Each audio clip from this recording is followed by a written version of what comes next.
திருவண்ணாமலை மாவட்டம் கோணலூரில் உள்ள பெரிய ஏரியை குத்தகைக்கு எடுத்து மீன் வளர்த்து வரும் ஐயனார் என்பவர் மீன்கள் விரைவாக வளர்வதற்காக தர்பூசணி பழங்களை உணவாக அளித்துள்ளார். இறைச்சி கழிவுகளை தண்ணீரில் கொட்டி அசுத்தப்படுத்திய நிலையில் தற்போது கீரை, சோளம், மக்காச்சோள மாவு உள்ளிட்ட இயற்கை வகை உணவளித்து வருவதாக அவர் தெரிவித்தார். ஏரி குத்தகை எடுத்திருக்கோம். இது மீன் 1 லட்ச ரூபாய்க்கு மீன் விட்டுருக்கோம். அதாவது கட்லா, மிருகால், பாபா மீன் இதுக்கெலாம்.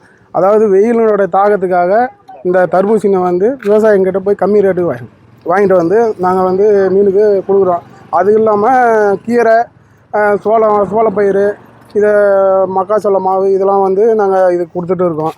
தவிடு, புண்ணாக்கும் எல்லாமே அனைத்துமே கொடுக்குறோம். அதை மீன் இனப்பெருக்கம் நல்லா ஆகும். இந்த தர்பூசணி வெய்ய காலத்துக்காக நாங்கள் கொடுத்துட்டு இருக்கோம். இதில் என்னென்ன மீன்? மிருகால், கட்லா, பாபா, சீசி, பொட்லா எல்லா கண்டையும் விட்டுருக்குங்க. நல்லா இந்த தர்பூசணி பயம் போடுறதால நல்லா கொஞ்சம் பெருக்கும் மீன். அதனால் வெய்யத்துக்கு தாகத்துக்கும் கொஞ்சம் நல்லாயிருக்கும். அது நம்ம டன்னு சொல்ல முடியாது, விட்டுருக்கோம். 1 லட்சம் டன் மீன் குஞ்சுங்கள் விட்டுருக்கோம். இந்த தர்பூசணி 4-5 டன் இருக்கும். இதுமாதிரி 4 லோடு எடுத்துகிட்டு வந்திருக்கோம்.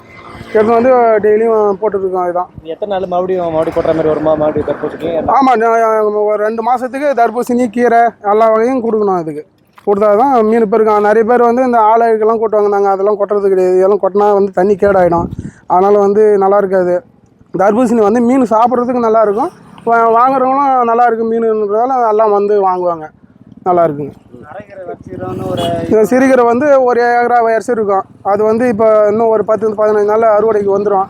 எடுத்து மீனுக்கு நாங்கள் கொடுப்போம்.